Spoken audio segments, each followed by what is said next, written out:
Hi all, welcome to our channel turning P S C.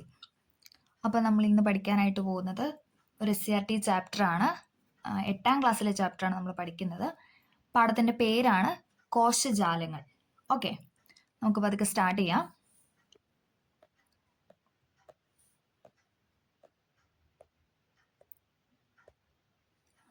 കോശങ്ങളിലെ വൈവിധ്യം. അപ്പം നമ്മൾ ഇതിനു മുന്നേ കോശത്തിനെ കുറിച്ചാണ് നമ്മൾ പഠിച്ചത്. ആദ്യം പഠിച്ച ചാപ്റ്റർ എന്ന് പറയുന്നത് കോശത്തിനെ കുറിച്ചാണ്. ആരെങ്കിലും അത് കാണാതെ ഇത് കാണുന്നുണ്ടെങ്കിൽ അത് കണ്ടിട്ട് ഇത് കാണുക. അപ്പോൾ അത് ബാക്കിയായിട്ടാണ് നമ്മളിത് അടുത്ത പാഠം പഠിക്കാൻ പോകുന്നത്. ഓക്കെ, അപ്പോൾ ഇതിൽ ഫസ്റ്റ് ടോപ്പിക് എന്ന് പറയുന്നത് കോശങ്ങളിലെ വൈവിധ്യം എന്നുള്ളതാണ്. നമുക്ക് നോക്കാം. മനുഷ്യ ശരീരത്തിന്റെ ഓരോ ഭാഗവും വിവിധ തരത്തിൽപ്പെട്ട കോടിക്കണക്കിന് കോശങ്ങൾ കൊണ്ടാണ് നിർമ്മിച്ചിരിക്കുന്നത്. നമ്മൾ പഠിച്ചാണല്ലോ അല്ലെ. മനുഷ്യ ശരീരത്തിന്റെ ഓരോ ഭാഗവും എന്താണ് പലതരത്തിലുള്ള കോടിക്കണക്കിന് കോശങ്ങൾ കൊണ്ടാണ് നിർമ്മിച്ചിരിക്കുന്നത്. നാഡീകോശം, പേശീകോശം, രക്തകോശം, അസ്ഥികോശം എന്നിങ്ങനെ മനുഷ്യ ശരീരത്തിൽ 200ഓളം വ്യത്യസ്ത ഇനം കോശങ്ങളുണ്ട് അല്ലെ. നാഡീകോശം, പേശീകോശം, രക്തകോശം, അസ്ഥികോശങ്ങൾ എന്നിങ്ങനെ മനുഷ്യ ശരീരത്തിൽ 200ഓളം വ്യത്യസ്ത തരത്തിലുള്ള കോശങ്ങളായിട്ടുണ്ട്. ഓക്കെ, അപ്പോൾ ഒരു കുട്ടി പറയാണ്, എന്തൊരു മഹാ അത്ഭുതമാണല്ലോ ഈ ശരീരം. ഈ കോടാനുകോടി കോശങ്ങളെല്ലാം കൂടി കുഴയാതെ എങ്ങനെയാണവ ഇത്ര കൃത്യമായി പ്രവർത്തിക്കുന്നത്. അത് ആ കൊച്ചിനെ ഡൗട്ടായിട്ട് കൊച്ചിങ്ങനെ പറയുന്നതാണ് അല്ലേ. അത്ഭുതത്തോടു കൂടി ആ കൊച്ചിങ്ങനെ പറയുന്ന ഒരു കാര്യമാണ് ടെക്സ്റ്റിൽ കൊടുത്തേക്കുന്നത്. ഓക്കെ, അതെ, മനുഷ്യ ശരീരം ശരിക്കും ഒരു അത്ഭുതം തന്നെയാണ്. കോശങ്ങളുടെ ക്രമീകൃതവും നിയന്ത്രിതവുമായ പ്രവർത്തനമാണ് ശരീരത്തിന്റെ സുസ്ഥിതിക്ക് ആധാരം. കോശങ്ങൾ ഒറ്റയ്ക്ക് പ്രവർത്തിക്കാതെ സമാന കോശങ്ങളുടെ കൂട്ടായ്മകളായാണ് പ്രവർത്തിക്കുന്നത്. അതായത് കോശങ്ങൾ എന്ന് പറയുന്നത് ഒറ്റയ്ക്കല്ല അത് പ്രവർത്തിക്കുന്നത്. അത് സമാന കോശങ്ങളുടെ, അതായത് ഒരേപോലെയുള്ള കോശങ്ങളുടെ കൂട്ടായ്മകളായാണ് പ്രവർത്തിക്കുന്നത്. ഇത്തരം കോശജാലങ്ങളെ കലകൾ എന്നാണ് പറയുന്നത്. അതായത് ഒരേപോലെ പ്രവർത്തിക്കുന്ന ഒരേ ടൈപ്പ് ഓഫ് കോശങ്ങൾ അത് പ്രവർത്തിക്കുന്നതിനെയാണ് നമ്മൾ എന്ത് പറയുന്നത്? കോശജാലങ്ങളെ കലകൾ എന്നാണ് പറയുന്നത്. അപ്പം നമുക്ക് കലകൾ എന്താ അഥവാ ടിഷ്യൂസ് എന്താണെന്ന് നോക്കാം. ഒരേ കോശത്തിൽ നിന്ന് രൂപപ്പെട്ടതും ഒരു പ്രത്യേക ധർമ്മം നിർവഹിക്കുന്നതുമായ സമാന കോശങ്ങളുടെ കൂട്ടമാണ് കലകൾ. ഇമ്പോർട്ടൻ്റ് ആണ്. ഒരേ കോശത്തിൽ നിന്ന് രൂപപ്പെടുന്നതും ഒരു പ്രത്യേക ധർമ്മം, അത് ചെയ്യുന്നത് എന്തായിരിക്കും? ഒരു പ്രത്യേക ധർമ്മമാണ്. അങ്ങനെ നിർവഹിക്കുന്നതുമായ സമാന കോശങ്ങളുടെ കൂട്ടമാണ് എന്തെന്ന് പറയുന്നത്? കലകൾ എന്ന് പറയുന്നത്. ബഹുകോശ ജീവികളായ ജന്തുക്കളിലും സസ്യങ്ങളിലും വിവിധ ഇനം കലകളുണ്ട്. ഓക്കെ, ബഹുകോശ ജീവികളായ ജന്തുക്കളിലും സസ്യങ്ങളിലും വിവിധ ഇനം കലകളുണ്ട് അഥവാ ടിഷ്യൂസ് ഉണ്ട്. വൈവിധ്യമാർന്ന ശാരീരിക ധർമ്മങ്ങൾ കാര്യക്ഷമമായി നിർവഹിക്കുന്നതിന് കലകളുടെ ഒന്നിച്ചുള്ള പ്രവർത്തനം സഹായിക്കുന്നുണ്ട്. വൈവിധ്യമാർന്ന ശാരീരിക ധർമ്മങ്ങൾ കാര്യക്ഷമമായി നിർവഹിക്കുന്നതിന് എന്താണ്? കലകള് സഹായിക്കുന്നുണ്ട്. ഓക്കെ, ഒറ്റ കോശത്തിൽ നിന്ന്, അടുത്ത ടോപ്പിക്കാണ് ഒറ്റ കോശത്തിൽ നിന്ന്. നമുക്ക് നോക്കാം. സിക്താണ്ഡം എന്ന ഒറ്റ കോശത്തിൽ നിന്ന് രൂപം പ്രാപിച്ചതാണ് നമ്മുടെ ശരീരം. സിക്താണ്ഡം എന്ന ഒറ്റ കോശത്തിൽ നിന്ന് രൂപം പ്രാപിച്ചതാണ് എന്തെന്ന് പറയുന്നത്? നമ്മുടെ ശരീരം എന്ന് പറയുന്നത്. സിക്താണ്ഡം തുടർച്ചയായി വിഭജിച്ച് ആകൃതിയിലും വലുപ്പത്തിലും ഉള്ളടക്കത്തിലും വ്യത്യസ്തമായ കോശങ്ങൾ ചേർന്ന ഭ്രൂണമായിട്ട് മാറുന്നു. എന്താണ്? സിക്താണ്ഡം തുടർച്ചയായിട്ട് വിഭജിച്ച് അതിൻ്റെ ആകൃതിയിലും വലിപ്പത്തിലും ഉള്ളടക്കത്തിലും ഒക്കെ വ്യത്യസ്തമായ കോശങ്ങൾ ചേർന്ന് എന്തായിട്ട് മാറുന്നു? ഭ്രൂണമായിട്ട് മാറുന്നു. ഭ്രൂണകോശങ്ങൾ ക്രമാനുഗതമായി ഘടനയിലും ധർമ്മത്തിലും വൈവിധ്യം കൈവരിക്കുന്നു. ഈ പ്രക്രിയയാണ് എന്തെന്ന് പറയുന്നത്? കോശ വൈവിധ്യവൽക്കരണം അഥവാ സെൽ ഡിഫറൻസിയേഷൻ എന്ന് പറയുന്നത്. ഒന്നും കൂടെ പറയാം. സിക്താണ്ഡം എന്ന ഒറ്റ കോശത്തിൽ നിന്ന് രൂപം പ്രാപിച്ചതാണ് എന്തെന്ന് പറയുന്നത്? നമ്മുടെ ശരീരം. സിക്താണ്ഡം തുടർച്ചയായി വിഭജിച്ച് ആകൃതിയിലും വലുപ്പത്തിലും ഉള്ളടക്കത്തിലും വ്യത്യസ്തമായ കോശങ്ങൾ ചേർന്ന് ഭ്രൂണമായിട്ട് മാറുന്നു. ഭ്രൂണകോശങ്ങൾ ക്രമാനുഗതമായി ഘടനയിലും ധർമ്മത്തിലും വൈവിധ്യം കൈവരിക്കുന്നു. ഈ പ്രക്രിയ കോശ വൈവിധ്യവൽക്കരണം അഥവാ സെൽ ഡിഫറൻസിയേഷൻ എന്നാണ് അറിയപ്പെടുന്നത്. അപ്പൊ താഴെ അതിന്റെ പിക്ചർ കൊടുത്തിട്ടുണ്ട്. സിക്താണ്ഡം അതിങ്ങനെ വലിയ ഇതായിട്ട് എന്താണ്? ഭ്രൂണകോശങ്ങളായിട്ട് മാറി. ഭ്രൂണകോശങ്ങൾ പൂർണ്ണമായ വൈവിധ്യവൽക്കരിക്കപ്പെട്ട കോശങ്ങളായിട്ട് നാഡീകോശം, അസ്ഥികോശം, രക്തകോശം, പേശീകോശങ്ങൾ എന്നിങ്ങനെ ആയിട്ട് കണ്ടോ? നാഡീകോശം, അസ്ഥികോശം, രക്തകോശം, പേശീകോശം എന്നിങ്ങനെ ആയിട്ട് മാറുന്നു. ഓക്കെ, ക്ലിയർ അല്ലേ? അടുത്തതാണ് വിത്ത് കോശങ്ങൾ. ഏതു കോശമായും മാറാൻ കഴിവുള്ള സവിശേഷ കോശങ്ങളാണ് വിത്ത് കോശങ്ങൾ. ഏത് കോശമായിട്ടും എന്ത് മാറാനായിട്ട് കഴിവുണ്ട്? വിത്ത് കോശങ്ങൾക്ക് മാറാനായിട്ട് കഴിവുണ്ട്. ഇവ മൂലകോശങ്ങൾ എന്നും അറിയപ്പെടുന്നു. അതുകൊണ്ട് തന്നെ അവയെ മൂലകോശങ്ങൾ എന്നും പറയാറുണ്ട്. ദീർഘമായ വൈവിധ്യവൽക്കരണ പ്രക്രിയയിലൂടെയാണ് വിത്ത് കോശങ്ങൾ മറ്റു കോശങ്ങളായിട്ട് രൂപാന്തരപ്പെടുന്നത്. ദീർഘമായ വൈവിധ്യവൽക്കരണ പ്രക്രിയയിലൂടെയാണ് വിത്ത് കോശങ്ങൾ മറ്റു കോശമായിട്ട് രൂപപ്പെടുന്നത്. വിത്ത് കോശങ്ങൾക്ക് വിഭജനത്തിലൂടെ മറ്റു കോശങ്ങളായിട്ട് മാറാനോ വിത്ത് കോശങ്ങൾ തന്നെയായി തുടരാനോ ഉള്ള കഴിവുണ്ട്. അത് ഇമ്പോർട്ടൻ്റ് ആണ്. വിത്ത് കോശങ്ങൾക്ക് വിഭജനത്തിലൂടെ വേറെ കോശങ്ങളായിട്ട് മാറാനായിട്ട് സാധിക്കും. അതേപോലെ തന്നെ അവയ്ക്ക് വേണമെങ്കിൽ വിത്ത് കോശം തന്നെയായിട്ട് തുടരാനുള്ള കഴിവുണ്ട്. ആ 2 ടൈപ്പ് ഓഫ് കഴിവ് വിത്ത് കോശങ്ങൾക്കുണ്ട്. കലകളിലെ കോശങ്ങൾ നശിക്കുമ്പോൾ അവയ്ക്ക് പകരം പുതിയ കോശങ്ങൾ രൂപപ്പെടുന്നത് ഇവയിൽ നിന്നാണ്. അതായത് വിത്ത് കോശത്തിൽ നിന്നാണ് കലകളിലെ കോശങ്ങൾ നശിക്കുമ്പോൾ അവയ്ക്ക് പകരം പുതിയ കോശങ്ങളായിട്ട് രൂപപ്പെടുന്നു. ഓക്കെ. മജ്ജ, ത്വക്ക്, അന്നപദം മുതലായ ശരീരഭാഗങ്ങളിലെല്ലാം വിത്ത് കോശങ്ങളുണ്ട്. മജ്ജ, ത്വക്ക്, അന്നപദം എന്നിവിടങ്ങളിലെല്ലാം എല്ലാ ശരീരഭാഗങ്ങളിലും വിത്ത് കോശങ്ങളുണ്ട്. ഗവേഷണശാലകളിലെ സവിശേഷ സാഹചര്യങ്ങളിൽ വിത്ത് കോശങ്ങളിൽ നിന്ന് അഭിലഷണീയമായ കോശങ്ങൾ രൂപപ്പെടുത്താൻ ഇന്ന് ശാസ്ത്രലോകത്തിന് കഴിയും. രക്താർബുദം, പ്രമേഹം, പാർക്കിൻസൺസ് രോഗം എന്നിവയുടെ ചികിത്സയിലും കൃത്രിമ അവയവങ്ങൾ രൂപപ്പെടുത്തുന്നതിലും വിത്ത് കോശ ഗവേഷണം വൻ മുന്നേറ്റം ഉണ്ടാക്കുന്നെന്ന് നമുക്ക് പ്രതീക്ഷിക്കാം. ഓക്കെ. അടുത്തതാണ് ജന്തുകലകൾ. ഓക്കെ, നമുക്കത് നോക്കാം. ജന്തുകലകൾ അതാ ആനിമൽ ടിഷ്യൂസ്. അതിൽ ഫസ്റ്റ് വണ്ണാണ് ആവരണകല അഥവാ എപ്പിത്തീലിയൽ ടിഷ്യൂ. ശരീരത്തെ പൊതിഞ്ഞ് സംരക്ഷിക്കുന്നതാണ് ആവരണകല. ആ പേര് തന്നെ ഉണ്ടല്ലോ അല്ലെ. ശരീരത്തെ പൊതിഞ്ഞ് സംരക്ഷിക്കുന്നതാണ് ആവരണകല എന്ന് പറയുന്നത്. അന്നപദത്തിന്റെ ഉൾഭിത്തിയെ ആവരണം ചെയ്യുന്നു. ആവരണകല എന്ന് പറയുന്നത് അന്നപദത്തിന്റെ ഉൾഭിത്തിയെ ആവരണം ചെയ്യപ്പെടുന്നു. അന്നപദത്തിന്റെ ഉൾഭിത്തിയെ ആവരണം ചെയ്തും കാണപ്പെടുന്നു? ആവരണകല അഥവാ എപ്പിത്തീലിയൽ ടിഷ്യൂ. സംരക്ഷണം, ആഗിരണം, സ്രവങ്ങളുടെ ഉൽപാദനം എന്നീ ധർമ്മങ്ങൾ നിർവഹിക്കുന്നുണ്ട്. അപ്പൊ ശരീരത്തെ പൊതിഞ്ഞ് സംരക്ഷിക്കുന്നു, അന്നപദത്തിന്റെ ഉൾഭിത്തിയെ ആവരണം ചെയ്ത് കാണപ്പെടുന്നു, സംരക്ഷണം, ആഗിരണം, സ്രവങ്ങളുടെ ഉൽപാദനം എന്നീ ധർമ്മങ്ങൾ നിർവഹിക്കുന്നുണ്ട്. ആവരണകല അഥവാ എപ്പിത്തീലിയൽ ടിഷ്യൂ. അടുത്തതാണ് നാഡീകല. ശാരീരിക പ്രവർത്തനങ്ങൾ നിയന്ത്രിക്കുകയും ഏകോപിപ്പിക്കുകയും ചെയ്യുന്നതാണ് നാഡീകല അഥവാ നെർവസ് ടിഷ്യൂ എന്ന് പറയുന്നത്. ശാരീരിക പ്രവർത്തനങ്ങൾ നിയന്ത്രിക്കുകയും ഏകോപിപ്പിക്കുകയും ചെയ്യുന്നു. ശരീരത്തിനകത്തും പുറത്തും ഉണ്ടാകുന്ന മാറ്റങ്ങൾ തിരിച്ചറിഞ്ഞ് പ്രതികരിക്കാനായിട്ട് സഹായിക്കുന്നു. ശരീരത്തിനകത്തും ശരീരത്തിന് പുറത്തും ഉണ്ടാകുന്ന മാറ്റങ്ങൾ തിരിച്ചറിഞ്ഞ് പ്രതികരിക്കാനായിട്ട് നാഡീകല സഹായിക്കുന്നുണ്ട്. ഓക്കെ. അപ്പം ആവരണകല എന്ന് പറഞ്ഞാൽ ശരീരത്തെ പൊതിഞ്ഞ് സംരക്ഷിക്കുന്നു. അന്നപദത്തിന്റെ ഉൾഭിത്തിയെ ആവരണം ചെയ്തിട്ടാണ് ആവരണകല കാണപ്പെടുന്നത്. സംരക്ഷണം, ആഗിരണം, സ്രവങ്ങളുടെ ഉൽപാദനം എന്നീ ധർമ്മങ്ങൾ നിർവഹിക്കുന്നുണ്ട്. ശാരീരിക പ്രവർത്തനങ്ങൾ നിയന്ത്രിക്കുകയും ഏകോപിപ്പിക്കുകയും ചെയ്യുന്നത് നാഡീകലയാണ്. ശരീരത്തിനകത്തും പുറത്തും ഉണ്ടാകുന്ന മാറ്റങ്ങൾ തിരിച്ചറിഞ്ഞ് പ്രതികരിക്കാനായിട്ട് സഹായിക്കുന്നതും നാഡീകലയാണ്. ഓക്കെ, ക്ലിയർ അല്ലേ? അടുത്തതാണ് പേശീകല അഥവാ മസ്കുലർ ടിഷ്യൂ. പേശീകല അഥവാ മസ്കുലർ ടിഷ്യൂ. സങ്കോചിക്കാനും പൂർവ്വസ്ഥിതി പ്രാപിക്കാനും കഴിവുള്ള കോശങ്ങൾ അടങ്ങിയിരിക്കുന്നത് ഈ പേശീകലയിലാണ്. സങ്കോചിക്കാനും പൂർവ്വസ്ഥിതി പ്രാപിക്കാനും, അതായത് നോർമൽ ആ ഒരു ഇതിലോട്ട് മാറാനും കഴിവുള്ള കോശങ്ങളാണ് എവിടെ അടങ്ങിയിരിക്കുന്നത്? പേശീകലയിൽ അടങ്ങിയിരിക്കുന്നത്. ശരീരചലനം സാധ്യമാക്കുന്നത് പേശീകലയാണ്. ശരീരചലനം സാധ്യമാക്കുന്നത് ആരാണ്? പേശീകലയാണ് ശരീരചലനം സാധ്യമാക്കുന്നത്. ഓക്കെ. സങ്കോചിക്കാനും പൂർവ്വസ്ഥിതി പ്രാപിക്കാനും കഴിവുള്ള കോശങ്ങൾ അടങ്ങിയിട്ടുള്ളത് പേശീകലയിലാണ്. ശരീരചലനങ്ങൾ സാധ്യമാക്കുന്നു. ഓക്കെ. അടുത്തതാണ് യോജകകല. ഭയങ്കര ഇമ്പോർട്ടൻ്റ് ആണ്, എല്ലാവരും പഠിക്കണം. കാരണം ഇത് എപ്പോഴും ചോദിക്കുന്ന ഒരു ക്വസ്റ്റ്യൻ ആണ് ഈ യോജകകല അഥവാ കണക്റ്റീവ് ടിഷ്യൂ. മറ്റു കലകളെ പരസ്പരം ബന്ധിപ്പിക്കുകയോ അവയ്ക്ക് താങ്ങായിട്ട് വർത്തിക്കുകയോ ചെയ്യുന്നതാണ് യോജകകല. നമുക്കറിയാം, പേര് തന്നെയുണ്ട്. യോജക എന്ന് പറയുമ്പോൾ യോജിപ്പിച്ച് വെക്കുന്നു. അതുകൊണ്ട് തന്നെ മറ്റു കലകളെ പരസ്പരം ബന്ധിപ്പിക്കുകയും അവയ്ക്ക് താങ്ങായിട്ട് വർത്തിക്കുകയും ചെയ്യുന്നതാണ് യോജകകല. അസ്ഥി, തരുണാസ്ഥി, നാരുകല, രക്തം. അതിൽ രക്തം PYQ ആണ്. കാരണം പെട്ടെന്ന് നമുക്ക് ബ്ലഡ് നമ്മുടെ മനസ്സിലോട്ട് വരത്തില്ല. ഈ അസ്ഥി, തരുണാസ്ഥി ഒക്കെ നമുക്ക് കണക്ട് ചെയ്യാനായിട്ട് പറ്റും. പക്ഷെ ബ്ലഡ് യോജകകലയാണോ എന്ന് ചോദിച്ചു കഴിഞ്ഞാൽ നമ്മളൊന്നും ഇതായിപ്പോ. അപ്പൊ അതുകൊണ്ട് അത് പഠിക്കണം.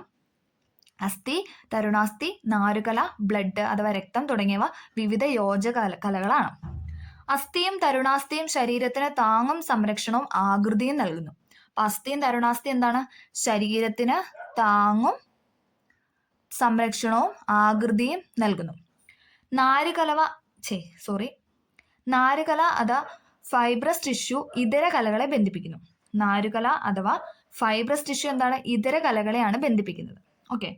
പദാർത്ഥ സംവഹനം, രോഗപ്രതിരോധം മുതലായ ധർമ്മങ്ങൾ രക്തം നിർവഹിക്കുന്നു.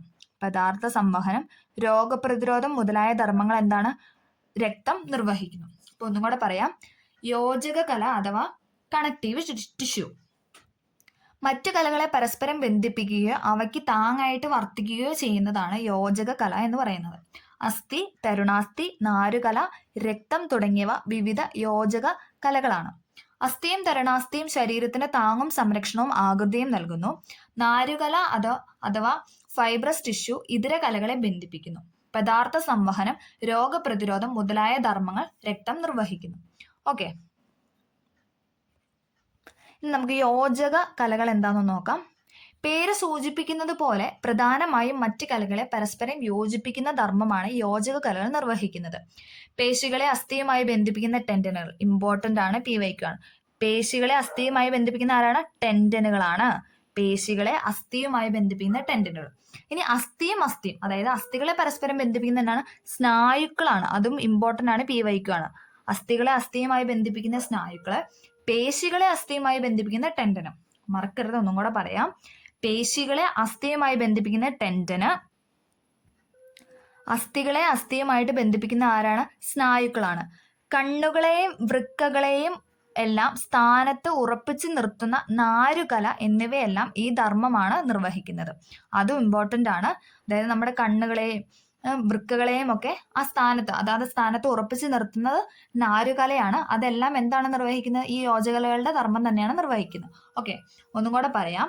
പേശികളെ അസ്ഥിയുമായി ബന്ധിപ്പിക്കുന്നത് ടെൻഡനുകൾ, അസ്ഥികളെ അസ്ഥിയുമായി അല്ലെങ്കിൽ അസ്ഥിയെ പരസ്പരം ബന്ധിപ്പിക്കുന്ന സ്നായുക്കളാണ്.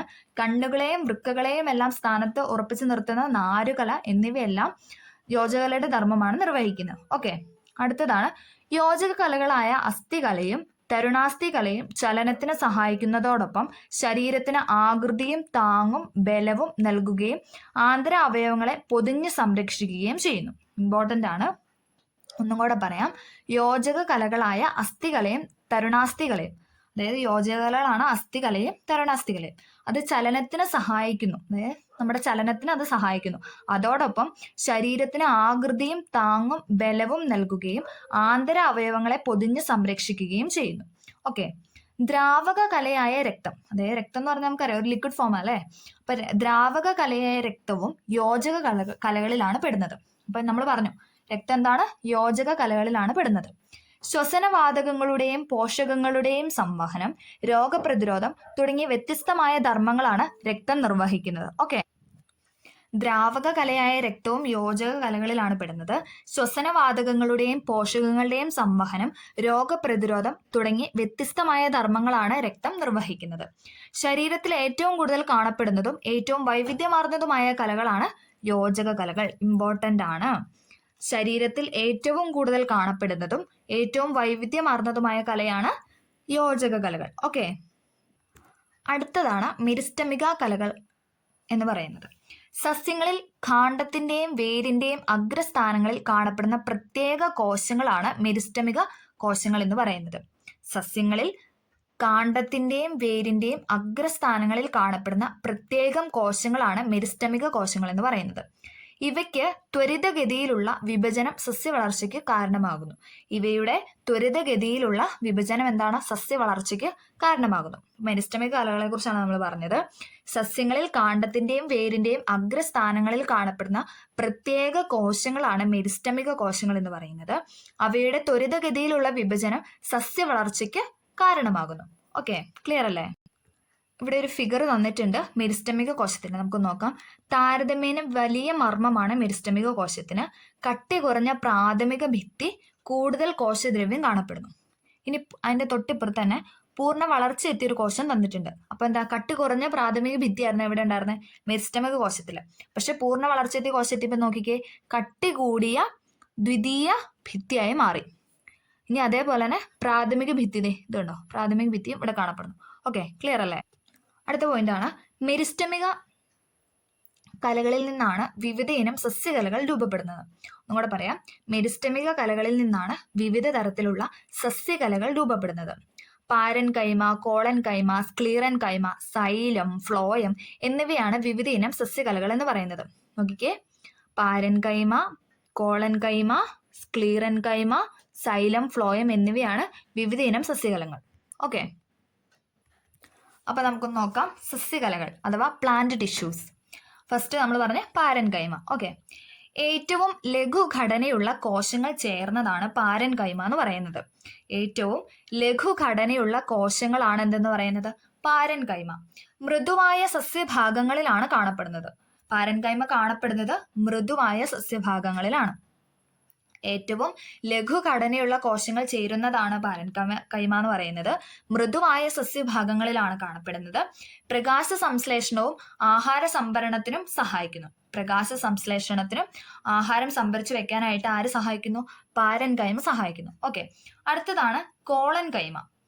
കോശഭിത്തിയുടെ മൂലകളിൽ മാത്രം കട്ടി കൂടിയ തരം കോശങ്ങൾ ചേർന്നാണ് കോളൻകൈമ കാണപ്പെടുന്നത്. അതായത് കോശഭിത്തിയുടെ മൂലകളിൽ, അതിന്റെ അറ്റത്ത് കട്ടി കൂടിയ തരം കോശങ്ങൾ ചേർന്ന് കാണപ്പെടുന്നതാണ് ഈ കോളൻകൈമ എന്ന് പറയുന്നത്. സസ്യഭാഗങ്ങൾക്ക് വഴക്കവും താങ്ങും നൽകുന്നത് കോളൻകൈമയാണ്. മൃദുവായ സസ്യഭാഗങ്ങളിൽ കാണപ്പെടുന്ന ഏതായിരുന്നു എന്ന് പറഞ്ഞേ? പാരൻകൈമയാണ്. മൃദുവായ സസ്യഭാഗങ്ങളിലാണ് പാരൻകൈമ കാണപ്പെടുന്നത്. സസ്യഭാഗങ്ങൾക്ക് വഴക്കവും താങ്ങും നൽകുന്ന ആരാണ്? കോളൻകൈമയാണ്. ഓക്കെ, ഇത് അങ്ങോട്ടും ഇങ്ങോട്ടും മാറിപ്പോകാതെ എല്ലാവരും കറക്റ്റായിട്ട് പഠിക്കണേ. ഓക്കെ, അടുത്തതാണ് സ്ക്ലീറൻകൈമ. അപ്പൊ നമ്മൾ പാരൻകൈമ പഠിച്ചു, കോളൻകൈമ പഠിച്ചു. അടുത്തതാണ് സ്ക്ലീറൻകൈമ. കോശഭിത്തിയുടെ എല്ലാ ഭാഗത്തും ഒരേപോലെ കട്ടി കൂടിയ തരം കോശങ്ങൾ ചേർന്ന് കാണപ്പെടുന്നതാണ് സ്ക്ലീറൻകൈമ. അപ്പൊ കോശഭിത്തിയുടെ മൂലകളിൽ കാണപ്പെടുന്ന കട്ടുകൂടിയ ഭാഗത്തിന് എന്തായിരുന്നു പറഞ്ഞത്? കോളൻകൈമ എന്നാണ് നമ്മൾ പഠിച്ചത്. ഓക്കെ, അടുത്ത് സ്ക്ലീറൻകൈമ എന്ന് പറഞ്ഞാൽ കോശഭിത്തിയുടെ എല്ലാ ഭാഗത്തും ഒരേപോലെ കട്ടി കൂടിയ തരം കോശങ്ങൾ ചേർന്നാണ് സ്ക്ലീറൻകൈമ കാണപ്പെടുന്നത്. സസ്യഭാഗങ്ങൾക്ക് താങ്ങും ബലവും നൽകുന്നു. കോളൻകൈമ എന്തായിരുന്നു? സസ്യഭാഗങ്ങൾക്ക് വഴക്കവും താങ്ങുമായിരുന്നു നൽകുന്നത്. സ്ക്ലീറൻകൈമ താങ്ങും ബലവുമാണ് നൽകുന്നത്. ഓക്കെ, അപ്പൊ നമ്മൾ പഠിച്ചു പാരൻകൈമ, കോളൻകൈമ, സ്ക്ലീറൻകൈമ. ഓക്കെ, ക്ലിയർ അല്ലേ? അടുത്തതാണ് സംവഹന കലകൾ അഥവാ വസ്കുലാർ ടിഷ്യൂസ്. നമുക്ക് നോക്കാം. സസ്യങ്ങളിൽ വേരാഗിരണം ചെയ്യുന്ന ജലവും ലവണങ്ങളും ഇലകളിലേക്കും ഇലകളിൽ നിർമ്മിക്കപ്പെടുന്ന ആഹാരം വിവിധ ഭാഗങ്ങളിലേക്കും സംവഹനം ചെയ്യേണ്ടതായിട്ടുണ്ട്. ഈ ധർമ്മം നിർവഹിക്കുന്നതിന് അനുയോജ്യമായ കോശങ്ങൾ ചേർന്ന് രൂപപ്പെട്ട പ്രത്യേകതരം കലകളാണ് സംവഹന കലകൾ എന്ന് പറയുന്നത്. പലതരം കോശങ്ങൾ ചേർന്ന് രൂപപ്പെട്ടവയായകയാൽ ഈ സങ്കീർണ കലകൾ അഥവാ കോംപ്ലക്സ് ടിഷ്യൂസ് എന്നാണ് അറിയപ്പെടുന്നത്. സസ്യങ്ങളിലുള്ള 2 തരം സങ്കീർണ കലകളാണ് സൈലവും ഫ്ലോയും. ഇമ്പോർട്ടന്റ് ആണ്, ഒന്നും കൂടെ പറയാം. സസ്യങ്ങളിൽ വേരാഗിരണം ചെയ്യുന്ന ജലവും ലവണവും ഇലകളിലേക്ക്, അതായത് സസ്യങ്ങളുടെ വേരെന്താണ്? നമ്മൾ കൊടുക്കുന്ന ജലവും ലവണവും ഒക്കെ എന്താണ്? ആഗിരണം ചെയ്യും. എങ്ങോട്ട്? ഇലകളിലേക്കൊക്കെ അത് ആഗിരണം ചെയ്യും.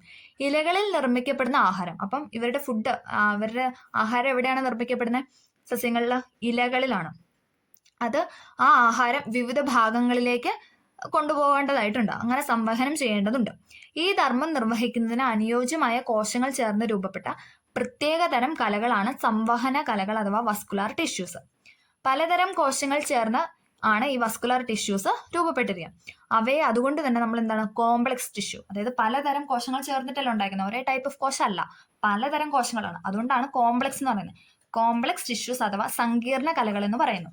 സസ്യങ്ങളിലുള്ള 2 തരം സങ്കീർണ കലകളുണ്ട്. അതായത് 2 തരത്തിലുള്ള സങ്കീർണ കലകളാണ് സസ്യങ്ങളിൽ കാണപ്പെടുന്നത്. അതിൽ ഒന്നാണ് സൈലം, 2 ഫ്ലോയം. ഓക്കെ, അപ്പൊ നമുക്ക് സൈലവും ഫ്ലോയും ഒന്ന് നോക്കാം. സൈലമാണ് ഫസ്റ്റ്. നീണ്ട കോശങ്ങൾ ചേർന്ന് കുഴലുകളായിട്ട് രൂപപ്പെട്ടിരിക്കുന്നതാണ് സൈലം. നീണ്ട കോശങ്ങൾ ചേർന്ന് കുഴലുകളായിട്ട് രൂപപ്പെട്ടിരിക്കുന്നു.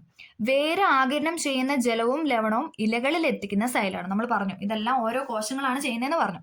അപ്പം ഈ വേര് ആഗിരണം ചെയ്യുന്ന ജലവും ലവണവും ഇലകളിൽ എത്തിക്കുന്നത് ആരാണ്? സൈലമാണ്. നീണ്ട കോശങ്ങൾ ചേർന്ന് കുഴലുകളായിട്ടാണ് സൈലം രൂപപ്പെട്ടിരിക്കുന്നത്. ഓക്കെ, ദൃഢമായ കോശഭിത്തിയുള്ള കോശങ്ങളായതിനാൽ സസ്യങ്ങൾക്ക് താങ്ങും ബലവും നൽകുന്നു. സസ്യങ്ങൾക്ക് താങ്ങും ബലവും നൽകുന്നത് ആരാണ്? സൈലമാണ്. ഓക്കെ, അടുത്തതാണ് ഫ്ലോയം.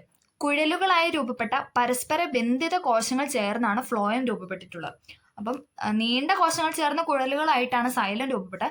പക്ഷെ ഫ്ലോയം എന്താണ്? പരസ്പര ബന്ധിത കോശങ്ങളായിട്ടാണ് രൂപപ്പെട്ടിരിക്കുന്നത്. ഓക്കെ, ഇലകളിൽ തയ്യാറാക്കിയ ആഹാരം സസ്യത്തിന്റെ വിവിധ ഭാഗങ്ങളിലേക്ക് എത്തിക്കുന്നു. അതായത് നമ്മൾ ആഗിരണം ചെയ്ത്, അതായത് ഈ ആഹാരം ആഗിരണം ചെയ്ത് ജലവും ലവണവും ഇലകളിൽ എത്തിക്കുന്ന ആരായിരുന്നു? സൈലമായിരുന്നു. അതേസമയം ഇലകളിലാണ് ആഹാരം പാകം ചെയ്യുന്നത്. അത് തയ്യാറാക്കിയ ആഹാരം സസ്യത്തിന്റെ വിവിധ ഭാഗങ്ങളിലേക്ക് എത്തിക്കുന്ന ആരാണ്?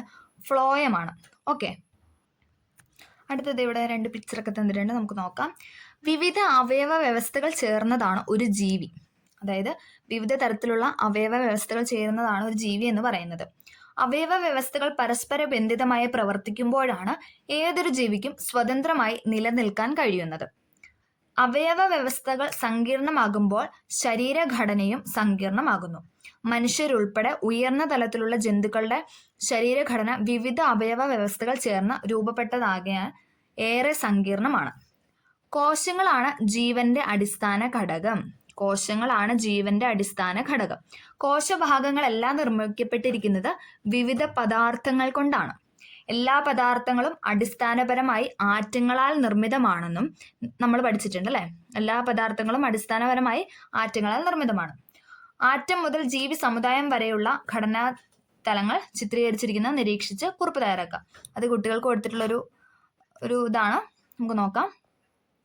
ഇവിടെ ഇങ്ങനെ കുറച്ച് കാര്യങ്ങൾ ഇതുണ്ടോ.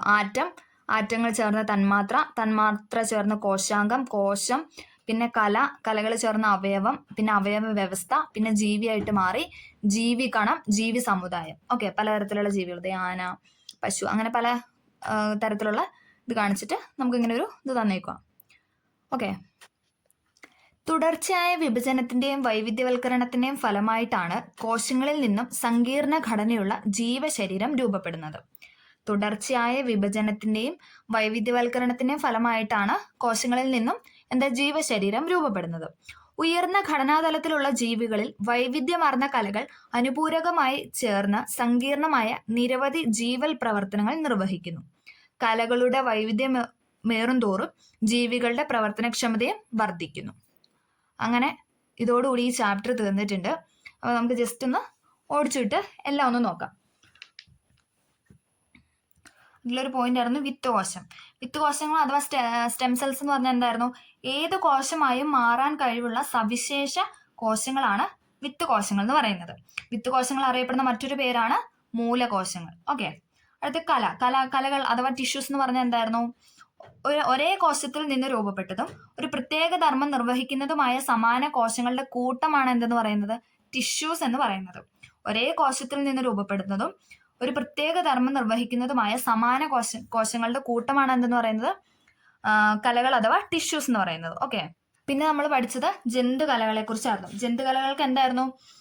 ആവരണകല അഥവാ എപ്പിത്തീലിയൽ ടിഷ്യൂ ഉണ്ടായിരുന്നു. അതെന്ന് പറഞ്ഞാൽ ശരീരത്തെ പൊതിഞ്ഞ് സംരക്ഷിക്കുന്നതാണ്.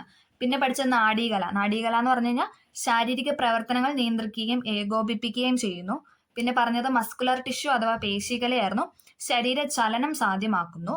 യോജകകല അല്ലെ, നമ്മൾ പഠിച്ചായിരുന്നു. യോജകകല എന്ന് പറഞ്ഞാൽ മറ്റു കലകളെ പരസ്പരം ബന്ധിപ്പിക്കുകയോ അവയ്ക്ക് താങ്ങായി വർത്തിക്കുകയോ ചെയ്യുന്ന കലയായിരുന്നു യോജകകല അല്ലെ. പിന്നെ എന്താ നമ്മൾ പഠിച്ചത്? പിന്നെ ഓരോ കലകളെ കുറിച്ച് പഠിച്ചു. പിന്നെ മെരിസ്റ്റമിക കലകൾ അല്ലെ. മെരിസ്റ്റമിക കലകൾ എന്ന് പറഞ്ഞാൽ എന്നായിരുന്നു? സസ്യങ്ങളിൽ കാണ്ഡത്തിന്റെയും വേരിന്റെയും അഗ്രസ്ഥാനങ്ങളിൽ കാണപ്പെടുന്ന പ്രത്യേക കോശങ്ങളാണ് മെരിസ്റ്റമിക കോശങ്ങൾ എന്ന് പറയുന്നത്. പിന്നെ വിവിധ ഇനം സസ്യകലകളാണ് പഠിച്ചത്. പാരൻ കൈമ, കോളൻ കൈമ, സ്ക്ലീറൻ കൈമ, സൈലം ഫ്ലോയം അല്ലെ. പാരൻകൈമ എന്ന ഏറ്റവും ലഘുഘടനയുള്ള കോശങ്ങൾ ചേർന്നതാണ് പാരൻകൈമ. മൃദുവായ സസ്യഭാഗങ്ങളിലാണ് പാരൻകൈമ കാണപ്പെടുന്നത്. കോളൻ കൈമയുടെ ഇതെന്നായിരുന്നു? സസ്യഭാഗങ്ങൾക്ക് വഴക്കവും താങ്ങും നൽകുന്ന ആരായിരുന്നു? കോളൻ കൈമ. സ്ക്ലീറൻ കൈമ എന്തായിരുന്നു? താങ്ങും ബലവുമായിരുന്നു നൽകുന്നത്. സ്ക്ലീറൻ കൈമ താങ്ങും ബലവുമായിരുന്നു നൽകുന്നത് അല്ലെ. ഓക്കെ, പിന്നെ അടുത്തതായിരുന്നു സംവഹന കലകൾ എന്ന് പറയുന്നത്. സംവഹന കലകൾ അല്ലെ. സംവഹന കലകൾ എന്നായിരുന്നു? സസ്യങ്ങളിൽ വേരാഗിരണം ചെയ്യുന്ന ജലവും ലവണവും ഇലകളിലേക്കും ഇലകളിൽ നിർമ്മിക്കപ്പെടുന്ന ആഹാരം വിവിധ ഭാഗങ്ങളിലേക്കും സംവഹനം ചെയ്യുന്ന കലയായിരുന്നു സംവഹന കലകൾ എന്ന് പറയുന്നത്. പലതരം കോശങ്ങൾ ചേർന്ന് രൂപപ്പെട്ടവയായ സംവഹന കലകൾ അറിയപ്പെടുന്നതായിരുന്നു എന്തെന്ന് പറഞ്ഞാൽ കോംപ്ലക്സ്. പലതരം നമ്മൾ പറഞ്ഞായിരുന്നു, പലതരം കോശങ്ങൾ ചേർന്നാണ് രൂപപ്പെടുന്നത്. അതുകൊണ്ട് തന്നെ കോംപ്ലക്സ് ടിഷ്യൂസ് എന്നായിരുന്നു മറ്റൊരു പേര്. സങ്കീർണ കലകൾ രണ്ടു തരത്തിലുണ്ട്. ഏതൊക്കെയായിരുന്നു? സൈലവും ഒന്ന് ഫ്ലോയും. ഓക്കെ, നീണ്ട കോശങ്ങൾ ചേർന്ന് കുഴലുകളായിട്ടാണ് സൈലം കാണപ്പെട്ടിരിക്കുന്നത്.